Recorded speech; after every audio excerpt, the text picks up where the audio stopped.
পারুল দক্ষিণ আমেরিকার ফুল। পারুল নামটি বাংলাদেশে খুবই পরিচিত। একটি ফুলের নাম থেকেই সাধারণভাবে বাংলাদেশে মেয়ে সন্তানদের নাম পারুল রাখা হয়। অনেকে বলেন সংস্কৃত পুলিলা থেকে পারুল নামটি এসেছে। কেউ কেউ বলেন এই ফুলটি ফোটার পর একসময় পাটল বর্ণ ধারণ করে, তাই এর নাম পাটল থেকে পারুল হয়েছে। নামের উৎপত্তি যাই হোক, বাংলাদেশের রূপকথা সাত ভাই চম্পার পারুল বন থেকেই আমাদের সমাজে পারুল নামটি এত পরিচিতি পেয়েছে। বাংলাদেশের সব স্থানের মানুষ পারুল গাছ, লতা কিংবা খুব একটা বেশি দেখেনি। প্রকৃতিতে পারুল নামে দুটি উদ্ভিদের দেখা মেলে, একটি কাষ্ঠল বৃক্ষ, অন্যটি লতা জাতীয় গাছ। বাংলাদেশে পারুল বৃক্ষ খুবই বিরল।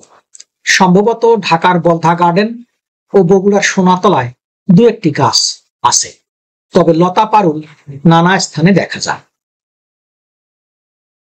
লতা পারুল কিন্তু বাংলাদেশ তথা এশিয়া অঞ্চলের আদি উদ্ভিদ নয়। এর জন্ম দক্ষিণ ও মধ্য আমেরিকার আমাজন অঞ্চলে, তবে এর প্রসার এখন সারা পৃথিবীতে। লতা পারুলের ইংরেজি নাম গার্লিক ভাইন, যা বাংলা করলে হয় রসুন লতা। এর বৈজ্ঞানিক নাম মানোসা এলিয়াসিয়া। এটি হলো বিগনোনেসিয়া উদ্ভিদ পরিবারের সদস্য। ফুলটির ইংরেজি নামটি এসেছে কর্সিকান ভাষা আজো সাসা থেকে, যার অর্থ হলো বুনো রসুন। পৃথিবীর বিভিন্ন দেশে এর নামও নানা প্রকারের।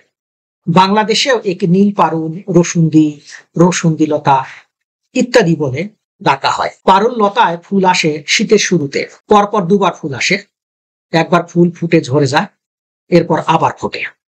পারুল লতা অত্যন্ত আকর্ষণীয় ফুল, তবে এর কোনো গন্ধ নেই। তবে এর পাতায় রসুনের মতো কিছুটা গন্ধ পাওয়া যায়, হয়তো সেজন্য ইংরেজরা একে গার্লিক ভাইন বলে। বৃক্ষ পারুলের সাথে লতা পারুলের ফুলের কিছুটা মিল থাকলেও এর কাণ্ডের বৈশিষ্ট্য সম্পূর্ণ ভিন্ন। বৃক্ষ পারুলের বৈজ্ঞানিক নাম এস্টেরিওস্পার্মাম সেলোনোডিস। পারুল ফুলের ছবিটি তুলেছিলাম রংপুর শহরের জিএল রায় রোডের একটি বাসাতরণ থেকে।